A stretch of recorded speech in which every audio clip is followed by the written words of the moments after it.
Britain sucks, and these are more reasons why I want to leave Britain for good. You may have seen a video I did about a month ago, and this video was me explaining why I'm leaving Britain for good in search of something new and better, and optimism and entrepreneurial spirit. Those were the main reasons I was leaving, but in this video I wanted to touch on another 3 set of reasons why I'm leaving the UK, and this is more general things to do with Britain as a country rather than the politics of it all. The first reason is the NHS. The NHS is this glorified sort of religion, this is held on a pedestal. The NHS cannot be criticised, and the fact is, I've got some criticism of the NHS. It is an absolutely awfully run healthcare service. Yes, I fundamentally agree with the principles behind the NHS, but I think the NHS, how it's ran, it's just awful. I dread going to A&E because I dread waiting there for hours upon end. It can take 6 hours for so I had a friend who got hit in the head, started bleeding, had a cut on the head, whatever. He was waiting 6 hours to get glued up. People are going into our healthcare service, no matter where you think they come from or whatever. People are using this healthcare service too much, and the NHS cannot cope with it. And the NHS cannot cope with the amount of people using this service and, in my opinion, abusing the service. People are going there for headaches, colds, reasons they shouldn't really be going there. Staff are overworked, and you can see it as soon as you walk into the reception waiting area. I had to have a blood pressure thingy test in the waiting area of my NHS hospital as well, which I wasn't really comfortable doing in front of other people in the waiting area. So the NHS is awfully ran, and people say, oh, yeah, the NHS is a great institution. Yes, in principle, I agree with that, but they continue. They say immigrants prop up our NHS, and therefore we should be proud of it. I'm not saying we shouldn't be proud of our NHS. What I'm saying is the service we receive is so bad that it doesn't matter if immigrants are using it, because we already cannot cope with the amount of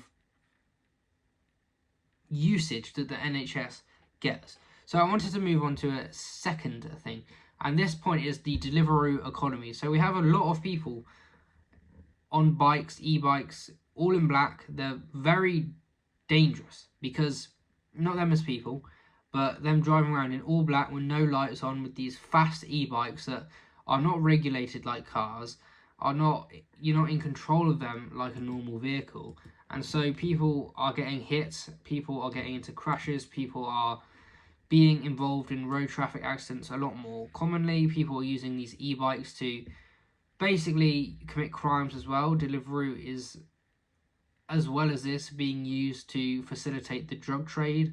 If you know anything about how it works, if you actually live in the UK, you'll soon find out that Deliveroo is not actually just for food.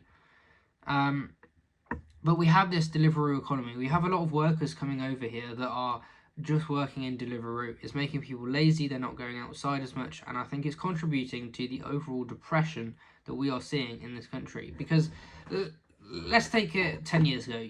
Let's say you're going to eat out at a restaurant. You actually have to go outside, get ready, prepare for it, go in your car, maybe go with people, and actually go and sit down, interact with people. It's a lot of social situations that you have to deal with, learning skills of how to be a human. But with this Deliveroo economy, you can literally sit here on your computer, order your favourite food, and some person on a dangerous e-bike or e-scooter or whatever comes and delivers your food. I think the more advanced the world gets, the worse people's mental health will be. A controversial opinion time, but I actually think cavemen were happier than we are now. Even though we're living in the greatest time known to man, I think cavemen were fundamentally happier than we are. But that's beside the point. Britain is bad and it sucks, also because of the corrupt politicians. And now I had to mention this point. I had to talk about how our politicians are corrupt. And look at the recent things with what's going on with farmers, the inheritance tax. It's just something that's not needed and something that's created a problem out of nothing. These farmers were quite happily producing food, and now these corrupt politicians are attacking them for their own ideological purposes and for their own agendas. This country is going down the pan, and we need to be very serious about what we need to do about it and the corrupt politicians. But I don't think I can waste my life fighting for this country at the moment during these next 5 years. It's tough. So myself, I'm looking to leave the UK. I'm looking to leave Britain and live a life probably in Thailand or Southeast Asia or an Eastern European country. I just like the idea of going somewhere else. This country's weather is being absolutely awful at the moment. We're in November, right? Today, the 10th of November, is the first day we've actually had sun. So for 9 days we haven't had sun. It's been dark, it's been gloomy, it's been horrible. People here are miserable. People here are rude, they're self-entitled. Again, the tall poppy syndrome, which I talked about in the previous video. People just do not like living here. And we're in a cycle, we're stuck in a cycle where people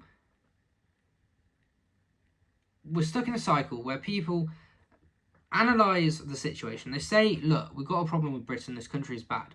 But instead of being optimistic and fighting for a better Britain, it goes to pessimism. Now, I'm not doing that in this video. I'm being optimistic about my life and the opportunities elsewhere.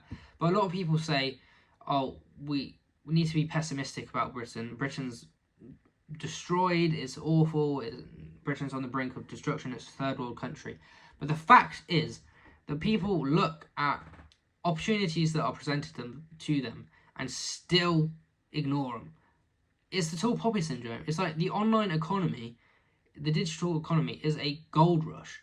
It's a literal opportunity for anyone, whether you're a young man, middle-aged man, young woman, middle-aged woman, to make money online and be location independent, be independent of your schedule.